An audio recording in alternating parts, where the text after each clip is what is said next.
Welcome to the very first episode of Screamin' Goat, coming to you live from the National Film and Television School in Beaconsfield. This week, along with students of the NFTS TV department, we will bring you music, reviews, interviews and demonstrations. We want to bring you affordable, accessible and active arts. From books to films to exhibitions, we'll let you know what's new. We'll also look at new technology and apps, as well as travelling the UK in our daily goat getaway.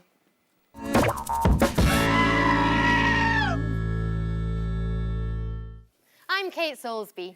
And I'm Jerry Sumner, and we will be your guides as we explore the world of alternative arts and culture over the next 45 minutes. On Screamin' Goat today, we will have live music from CoCo and the Butterfields. And we will interview the chocolatier himself, Aneesh Popat, who has created chocolate masterpieces for royalty in Michelin-starred restaurants. I hope we get to eat some. Me too. Our resident reviewer, Joanna Nastari, will be chatting about two new novels by exciting young authors who, while only in their early 20s, are already gaining international attention. Joanna will also give us her thoughts on today's app of the day, Bitstrips, a social comic book creator.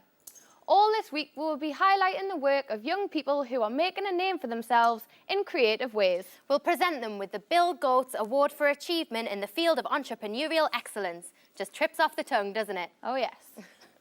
You can follow us. You can follow Screamin' Goat and get more information about everything featured on our show on our website, screaminggoat.tv, on Facebook and on Twitter. We'd love to hear from you, so tweet at screaminggoattv. But first, we want to bring you a unique demonstration of artistic talent. Our first guest, Hanifa McQueen Hudson, was the UK's first female breakdancer. Back in the 80s, she was known as B-Girl Bubbles, and having started dancing with her brothers, she was featured on TV shows and music videos as a pioneer of what was then a brand new phenomenon. Hanifa has now found a new way to bring her dance moves to the world and leave her mark, this time, on canvas. Right. So, Hanifa, you're known as Art Breaker, and am. you create these amazing paintings. Yes, I do, yeah. All through the skill of breakdancing, which is b-boying, which is the original name, b-boying. And how did all this come about? It came about when I was in my friend's studio. He's a graffiti artist by the name of Temper, and I was doing some breakdance moves in his studio. And disappointingly, I had black soles on my trainers, and I scuffed his studio floor.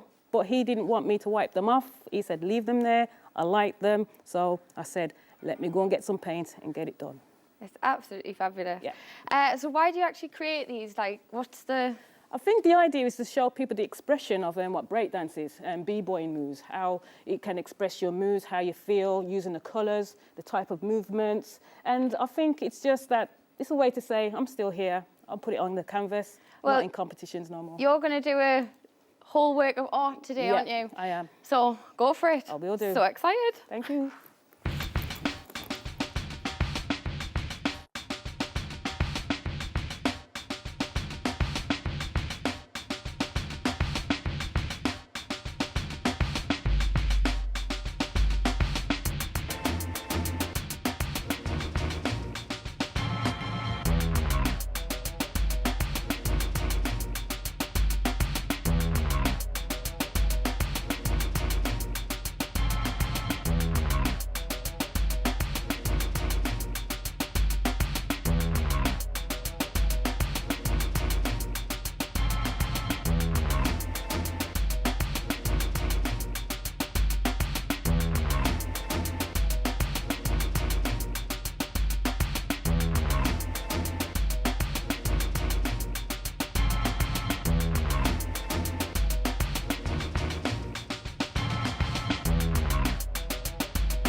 Well, I can honestly say I've never seen anything like that before. We'll come back to Hanifa later on in the show to see how the painting is coming along. But now it's time for Screaming Goat's Goat Getaway. Every day, we will show you a short video of me or Kate exploring the art scene in a different city. For my first trip, I decided to explore the place that has recently become my new home, the birthplace of custard, HP sauce and Ozzy Osbourne. Being a Geordie girl and always will be, but I've just recently moved here. So for Screaming Goat's first goat getaway, I want to explore my new home city, Birmingham.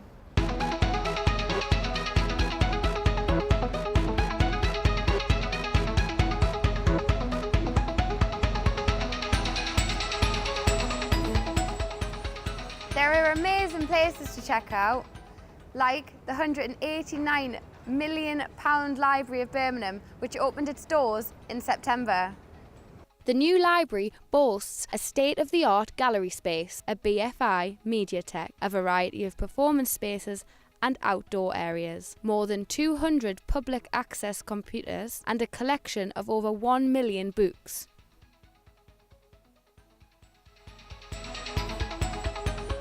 The library director, Brian Gambles, has explained that the vision for the library was a fusion of the digital and the traditional. There are loads of events planned for its discovery season, which continues until the end of the year, so get down here and check it out.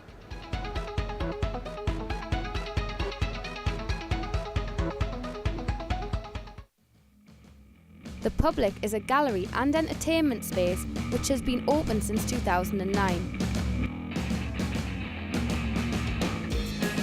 All this week, there is the Celebration Week.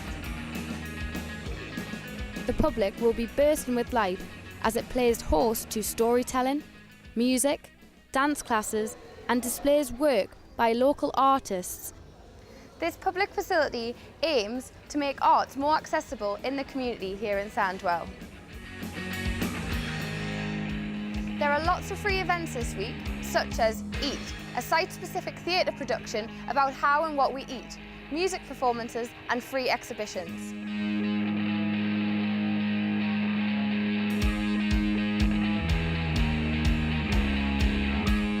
This place is amazing, and it's free!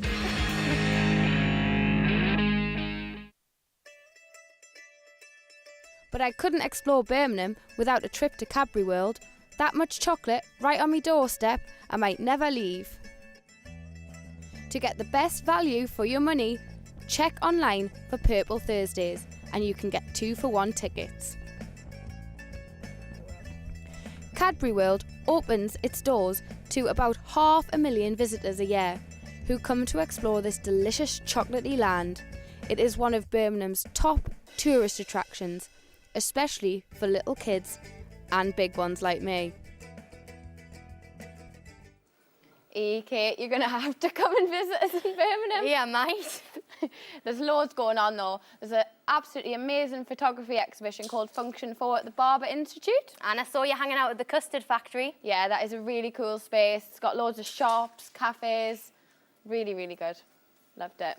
But I did go to Cadbury World and did get you a little present. Oh. It's a Screaming Goat logo in delicious Cadbury form for you. Oh, thank you, Jerry. There you go, That's babe. very kind. Merry Christmas. A bit early, but thanks. Now, it did look like you had fun, but I'm convinced that I had more fun on my goat getaway. Take a look at our first clue in the Goat Pro guessing game. If you think you know the answer, post it to our Facebook page or tweet us at Screaming Goat TV. And now it's time for the Daily Goat News. £800 million worth of Nazi art, previously believed to have been destroyed, was recently discovered in the flat of a retired German recluse in Munich. Or more commonly known as the National Museum of Germany's shady past. Works including Picasso and Van Gogh are part of over 1,400 pieces found. The owner of the flat, Cornelius Gerliet, has gone missing. He's missing. Maybe we should keep an eye out for Nazi artwork on eBay and then someone might find him. Sketches of Joseph Barbera's first cartoon named CoCo the Kangaroo are going on sale for £15,000 a piece. £15,000 for sketches of a kangaroo. I think I'm in the wrong profession. Barbera, who with William Hanna designed Tom and Jerry, Scooby-Doo, the Flintstones and many others. He was only 24 when he created the cartoon. And now, for shit you can't afford. Harrods have just unveiled their Christmas hamper, The Decadence, costing £20,000. It contains 25 bottles of alcohol, orange marmalade with gold leaf, 100-year-old vinegar and a giant ham. Wait a second. The hamper has a name. Well, when you're paying 20 grand for a Christmas hamper, it better have a name. Or you could buy the Christmas cracker. Oh, a hamper with any other name is going to be just as pretentious. No, from Asda for 20 quid, which contains Christmas crackers, a fruit cake, some tea and tomato chutney. I think I'd rather have the 25 bottles of booze.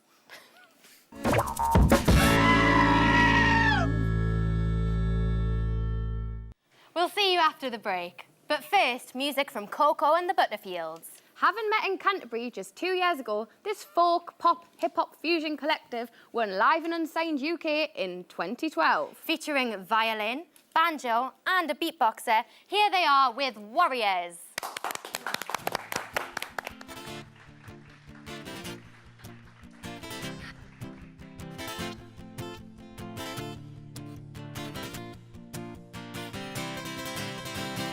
Joy, oh joy, the King of Kings will keep fighting till the end for a time that we've been told to keep since our life begins. We are brothers, you and I will keep standing side by side. We are warriors, warriors are not afraid to die. We are warriors, warriors are not afraid to die. We are warriors, warriors are not afraid to die.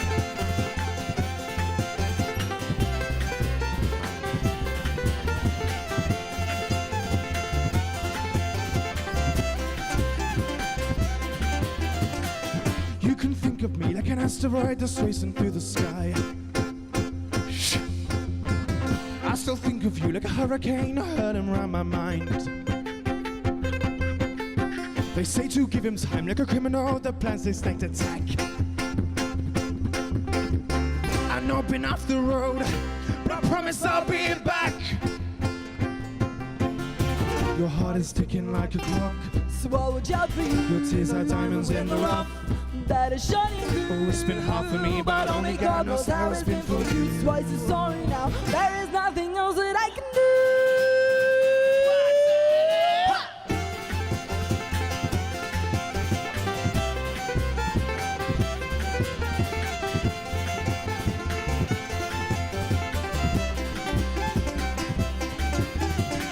And you'll remember me as a man who kept his songs locked in a jar. And I remember you as the ones who tried to supernova star.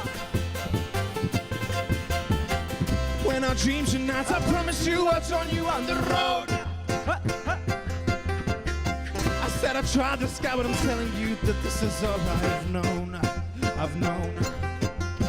Your heart is ticking like a clock, so what would you be? Your tears are diamonds in the rough. That is shining through. Oh, it's been hard for me, but only God knows how it's been for you. Twice the story now. There is nothing else that I can do. Joy, oh joy, the King of Kings will keep fighting till the end for a time that we've been told to keep since our life begins. We are brothers, you and I will keep standing side by side. We are warriors, warriors are not afraid to die.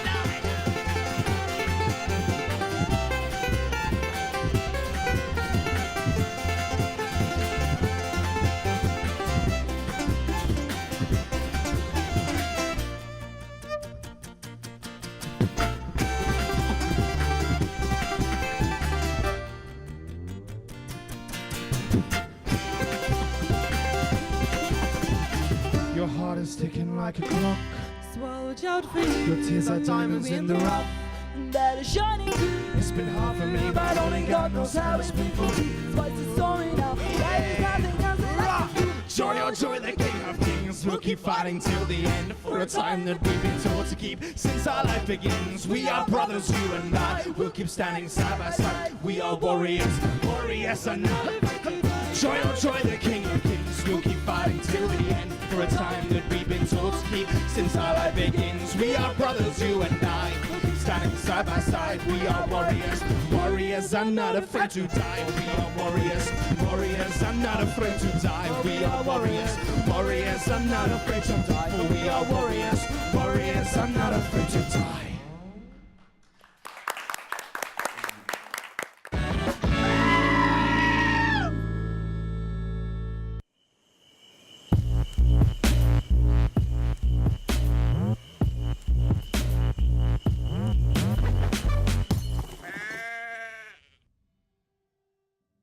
This is a big opportunity. Hell yeah! I'm all for that.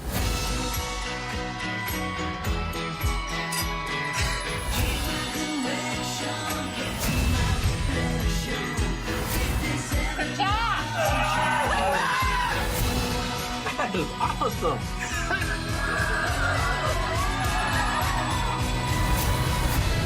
Yeah! Hey! That's it! Finished!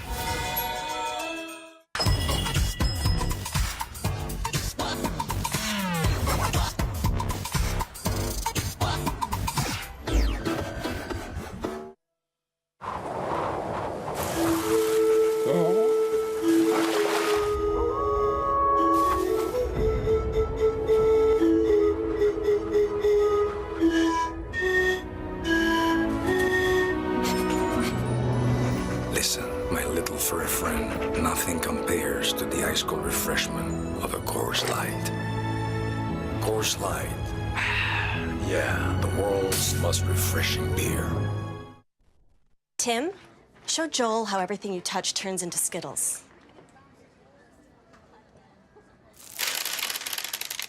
That's awesome. Is it awesome? Well, you can't hold your newborn baby boy in your arms. Did you feed and dress yourself this morning? I didn't. Excuse me. Touch the rainbow. Taste the rainbow.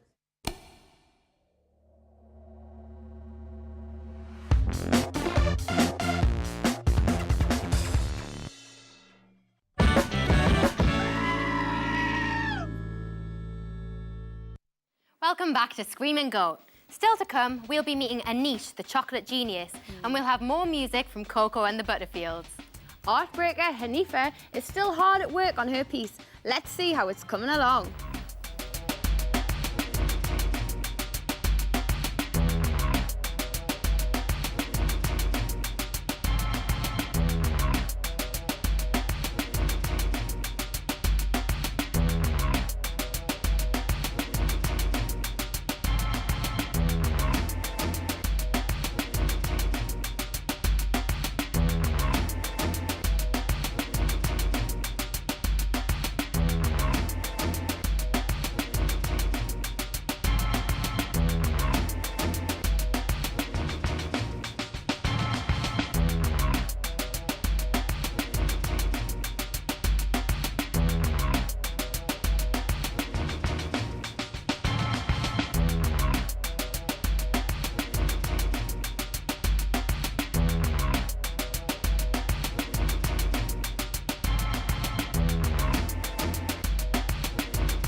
We'll come back to Hanifa at the end of the show to see this finished Artbreaker painting and to find out how you can help her raise money for charity.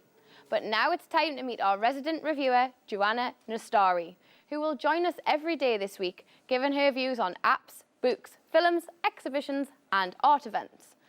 Joanna is an actress and self-confessed culture geek, so she will keep us up to date with what's happening in London and the rest of the UK. Joanna and I will be chatting about books in a moment, but first, something a little more techie. Yeah, every day this week I'm going to be reviewing a different app. For today's app of the day, Joanna has been looking at Bitstrips, the Facebook app that allows you to create a cartoon character and to design comic strips starring you and your friends. Is your Facebook newsfeed overrun by goofy comic strips? Well, welcome to the new phenomenon that is Bitstrips. Bitstrips is an app that allows you to make avatars versions of yourself and your friends on Facebook and put them in pre-made comic book strips. Some of them reflect real-life situations and some of them are plain ridiculous. Creating the avatars can be a long and tedious process depending on the level of detail you want to go to, with options to customise coming under 12 main categories such as hairstyle, body shape and dress sense, and each of those having between 2 and 7 additional subcategories. The comic strip situations themselves are a bit restrictive and, to be honest, they're not that good. But the magic of Bitstrip lies in the customisation of the comic strip wording and the facial expressions that you use with your avatar.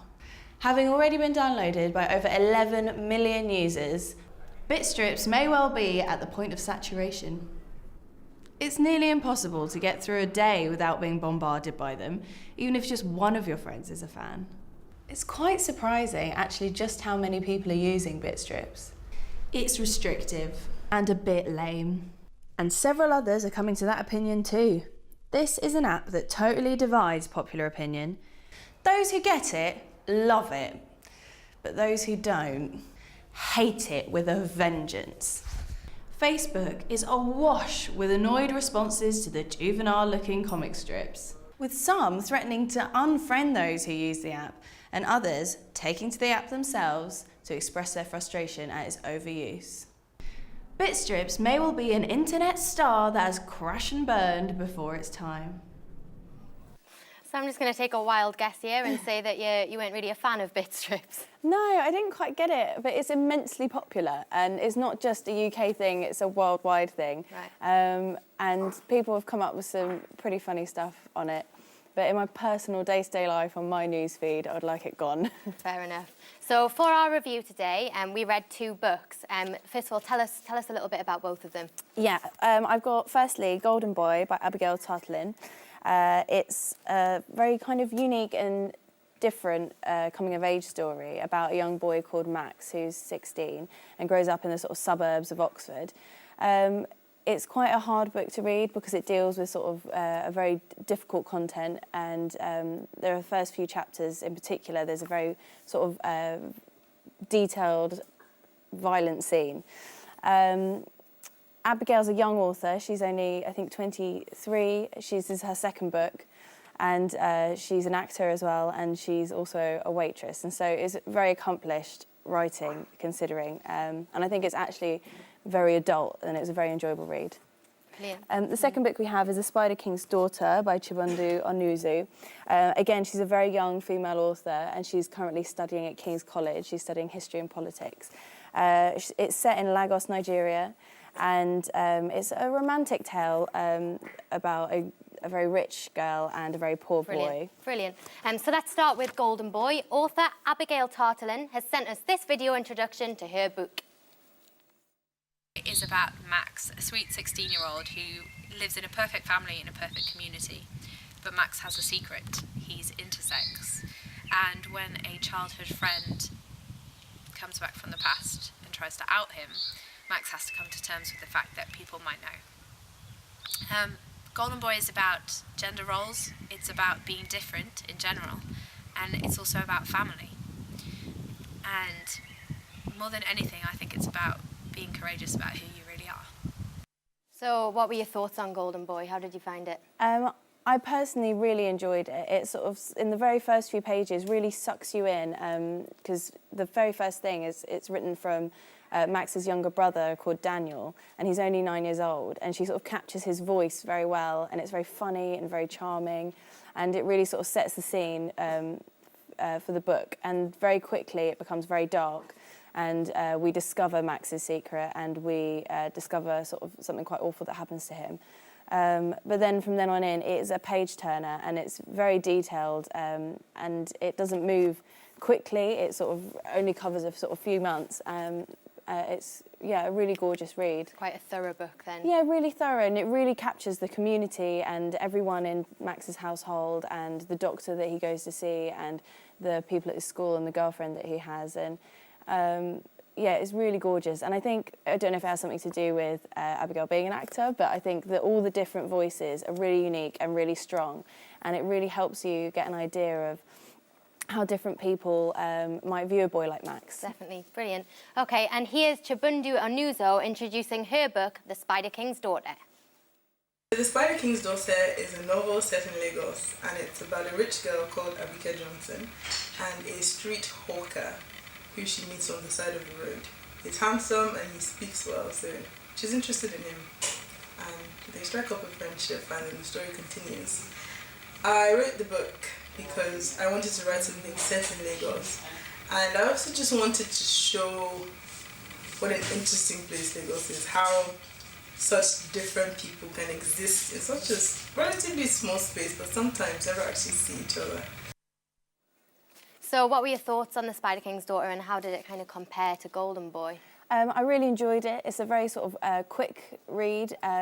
She really captures what Lagos is like, I think. Not that I've been there, but she really sends you there. Right. And you really begin to understand the really vast difference between the rich people and the poor people there, and how people can fall from grace very quickly, and how there isn't a sort of infrastructure for support, and how people are really ready to just trip each other up at every turn. And so she writes unbelievably charmingly. It's in the first person, it's written in the first person, but from two different points of view, sort of her and her lover in the book.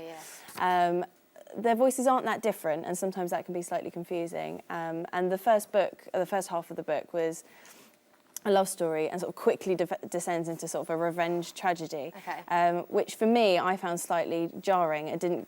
I felt like I wasn't quite reading the same book, even though it's a really accomplished first novel and a very enjoyable read. Yeah, brilliant. So overall, which of the books do you think that you preferred?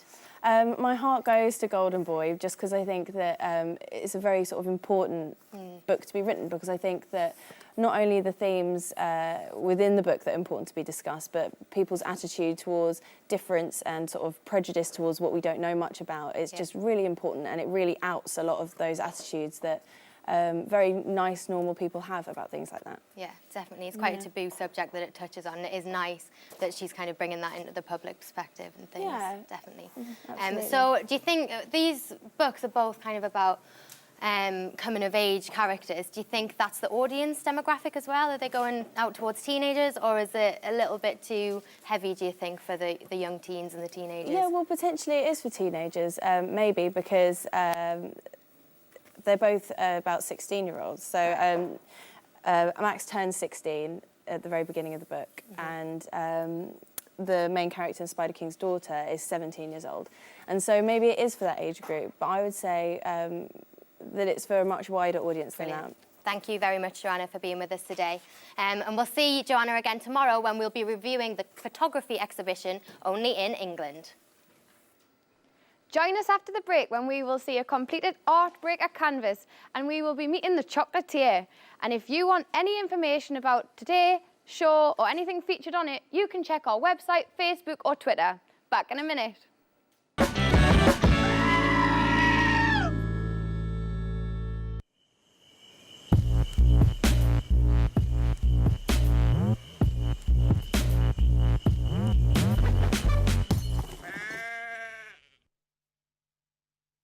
This is a big opportunity. Hell yeah! I'm all for that.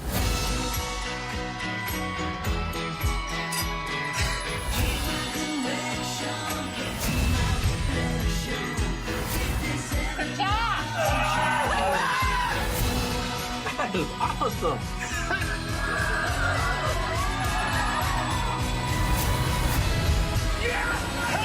That's it! Finished!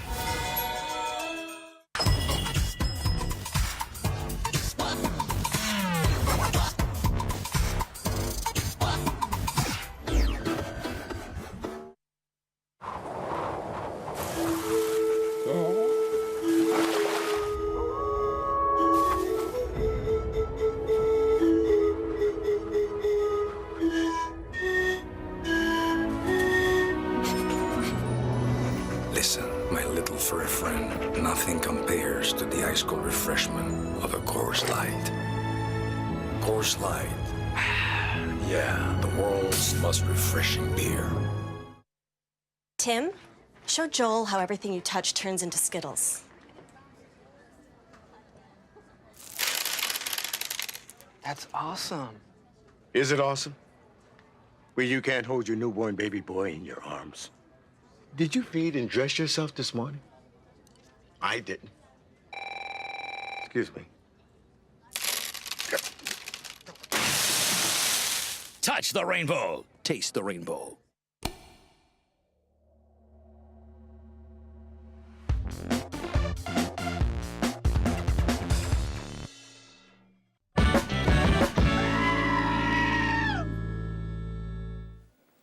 Welcome back to Scream and Goat. Coming up, we'll be awarding Scream and Goat's first ever Bill Goats Award and more music from CoCo and the Butterfields. Here is the final clue in the Goat Pro guessing game. Have a look at this goat's eye view and see if you can figure out Kate's location in her goat getaway. If you want to take a guess, let us know via Facebook or Twitter right now. Our guest today is chocolatier Aneesh Popat. Having only been in business as a chocolatier for 2 years, he has created chocolates for a Maharaja in India, royal lineage in Abu Dhabi, and for Michelin-starred restaurants. He was named one of the 1,000 most influential Londoners of 2013, gaining fame for his amazing water ganache chocolates, which have 50% fewer calories in than traditional truffles. Whoa, Aneesh, you're going to have to tell us a little bit more about these chocolates. How does that work? So I'm a maths graduate. I went to India to study philosophy, and I love chocolate, and I always wanted to do something with it, and I couldn't keep science out of it. So what we do is we make chocolate with water instead of cream and butter. And what that means is all you taste is chocolate, half the calories, and you just get something that's actually good for you. Okay. So is there less sugar in there as well? It's the same amount of sugar as normal Okay. chocolate. It's more of the fat we're taking out, because the fat really prevents you from tasting the chocolate. Okay. Because chocolate's actually a fruit, and I brought this along. It's a cocoa pod. Ooh. Wow. People are so guilty eating chocolate, but it comes from a tree. It's a fruit. It should be part of your 5 a day. And we're trying to make experimental chocolates that are actually good for you and give you that hit. Right. Nice. Oh. Nice. So is it the... Can I have a little... Yeah, absolutely. Thank So you. is it the cream and things in there does that kind of pad chocolates out more? Is that why people It's not tend to only use well, it? it's not necessarily for padding it out. It gives it that creamy texture. But what we do is we mix water and chocolate in a way where it's chocolate particles in water, and they're so small your tongue can't sense it, so your brain doesn't know it's there. So your body thinks it's creamy, but you get half the calories. And this is something I just had to do because when I was in India studying philosophy, I had a class on economics that was really interesting to me. And basically they said you only earn money for 2 things. One is to live, pay your bills, and to be happy. So I said, right, what's the point in doing something that makes you unhappy, earning money to spend to be happy? I just want to be happy for free. Makes sense. And Chocolate this is makes you exactly what happy. I wanted to do, revolutionise the way we eat chocolate. For example, 2 of my truffles will be less than an apple, calorie-wise. Wow. So they are fruits, they are good for you. And these are really unique flavour combinations. That's right, yeah. So what I do is I look at a flavour's chemical composition. So that's how you find out That's if they're right. going to go with each other. Exactly, massively inspired by the likes of Heston and lots of other French chemists. So, for example, we know tomatoes and haricot beans and white chocolate work together. So we can make, so we can make like a baked bean flavoured chocolate, and on a molecular chemical level, it works. So it's just about our palate and our brain saying, hang on a minute, I need to start to understand this now. It does actually work. My body accepts it. Wow. Talk us through some other weird combinations. Do you want to try that some? you've got. Yeah. Yeah. Okay, so Go on, you go. Yeah, you well, guys you pick go one first, out yeah, you and go then see if first. you can figure out what it is. That one is a... So I've got to guess now yeah, what see if this you can- is. I'll give you a clue. It's a festive... It's of the flavour of a festive treat. Christmas tree. You say that, but we did make a Christmas tree flavoured No one. So have a way. taste of it. Okay. What do you think it is? Mince pies? It's just nice. Yeah? Right. That's the baked bean one. So you've got basically A tin of Heinz tomato beans. puree. Yeah, exactly. We use the best. So tomato puree, haricot That's beans. actually really nice. Well, the thing is, it does work. We know the science. We know exactly what's going to happen behind it. For example, there's a Michelin-star restaurant that we work with that likes acidity and earthiness. So we did a beetroot, Cabernet Sauvignon red wine vinegar, and a hazelnut ganache. And that's his signature for life now. So we can create, we even did a grass-flavoured chocolate for someone who loved going on picnics. So we can pretty much create any flavour on the planet. That's amazing. Can I try another one? Yeah, absolutely. Which one do you want to go for? Try that. It's a gingerbread almond. This one? Yeah. Can I have another like weird flavour weird one flavour. that you Why don't wouldn't you try expect? try that one. This one. Okay. What's that one? You don't know, do you? I'm not going to talk with my mouth full. Oh, fair enough. That's one of my favourite spices. It's cardamom. And it's got a bit of rose and marmalade in there as well. Cardamom, did you say? Yeah, cardamom. That one's really nice. Yeah. So most people feel guilty eating something like this. And right now you've had 4 calories less than an apple. So there's no reason to feel bad about these things. And I want to kind of tell people that this is the new way of having chocolate. Can I replace my 5 a day with chocolates now? Not replace it, is your 5 a day. You know, it is a fruit, and I really want people to realise that it is good for you. There's some point from the tree to this point we're doing something wrong, and we've taken that bit out, the cream and butter. So this should be part of every single meal and every kid's 5 a day. Really? So Absolutely. it's not, there's nothing in there apart from the sugar maybe that's Yeah, bad there's for just a you? sugar bit, but I mean, we put sugar in our cereal or coffee and teas. Yeah, true. If we balance that out, then happily have as much chocolate as you want. Can I have another one? Yeah, absolutely, go for it. Jerry's only Which one's questions. this? Go for the big one, it's coffee dusted hazelnuts. Coffee dusted hazelnut. Yeah, do you want to try that? That's a Michelin-starred chocolate as well. So tell us a bit more about the Maharaja. Okay, so Maharaja had this beautiful little granddaughter. She was a little tiny thing, and they decided we need to celebrate this girl. Her name's Vara. So they commissioned a fragrance, and along with it, a chocolate. So we took notes from the heart base of the fragrance, and the Maharaja said, I also want it to smell of the wet, red sands of the monsoon-drenched Rajasthan desert. So we were like, okay, yeah, we know exactly what that is. No idea. We took rose, quince, saffron, vanilla, and honey. He gave us a lot of guidance and, you know, loads of flowers and flavour profiles to mess around with, even sandalwood. So it's quite sweet, very much like a typical Indian sweet. We are listening. Like a typical Indian sweet, but it was exactly how he wanted it. Very floral, very clean, and completely celebrating Vara. That's brilliant. Well, if we can stop stuffing our gobs for a minute. They would. They would. Now, it's time for...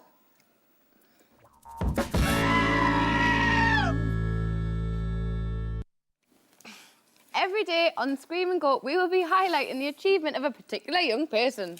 Someone inspirational who's doing something unique.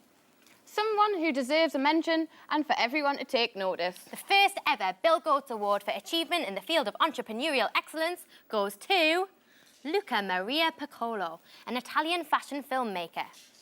Having studied at the London College of Fashion, earning a master's in fashion photography, Luca has recently returned to his native Italy, where he is now the director of visual arts for Rough Italia magazine.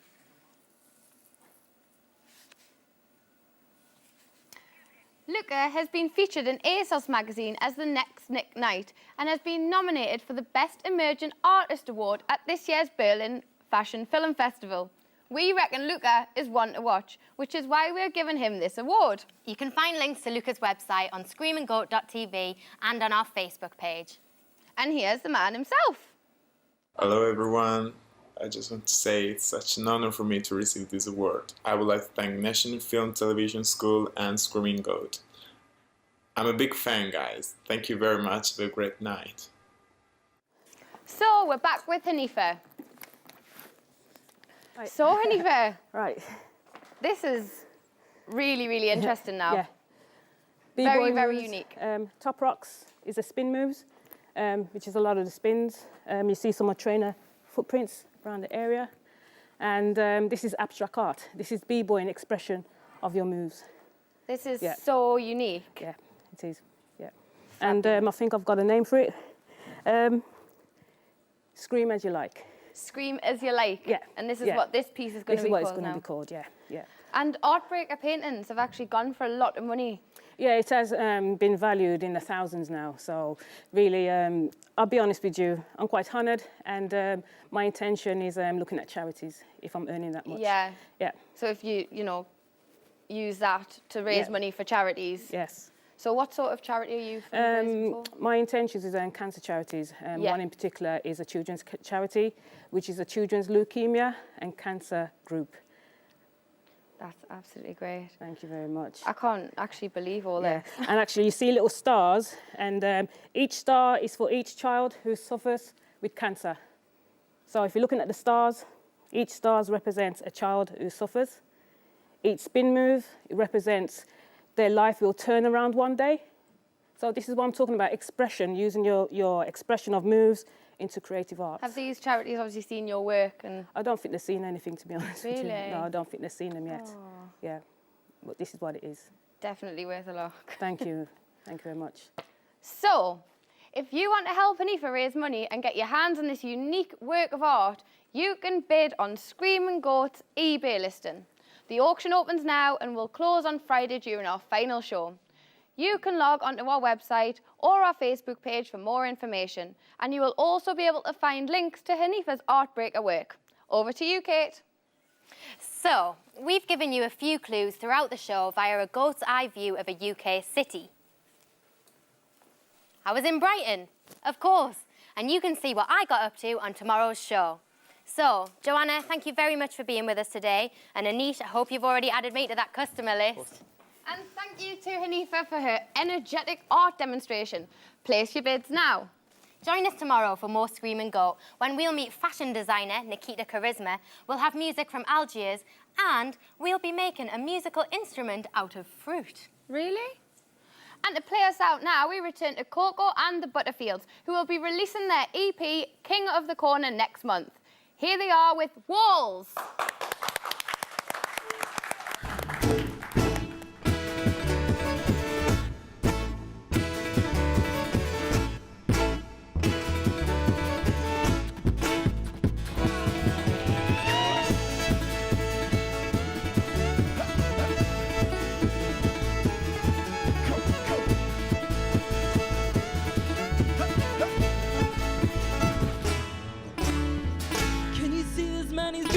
He's sitting on the grass. Is it a twist of fate, or did he put himself out on his ass? Either way, I'm sure he knows precisely what he must do next. And if events before were terrible, then this time he'll forget. Can I be that man I'm selling? I'm not asking you. Everyone has masked themselves, it's just another thing to do. But it's time we're going higher and higher still. We take off a mouse and floor through these parts of this wall I feel. It's stretching very far. My hands are red, they're red. Help me out here, I am begging, I'm not asking you. I'll only stop loving you when I'm dead.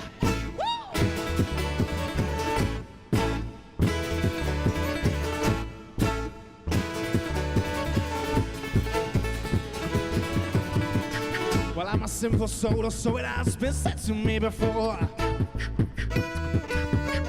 But if content is what I am, then why do I intend for more?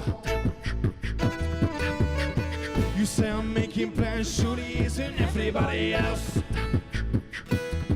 Or is this just another chance for you to say that I am thinking of myself? Can I be that man I'm telling? I'm not asking you. Everyone has masked themselves, it's just another thing to do. But it's time we're going higher and higher still. We take off a mask and we floor through these parts of feel this wall I feel. It's just stretching very far. My hands are red, they're red. Help me out here, I am begging, I'm not asking you.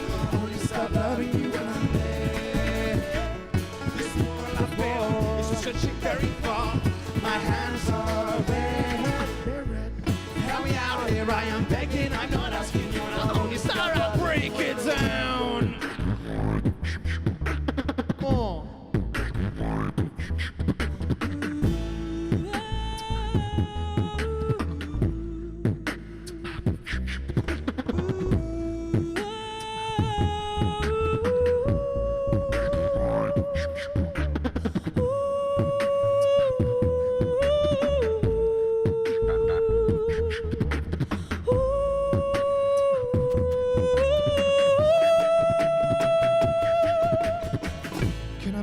Man, I'm telling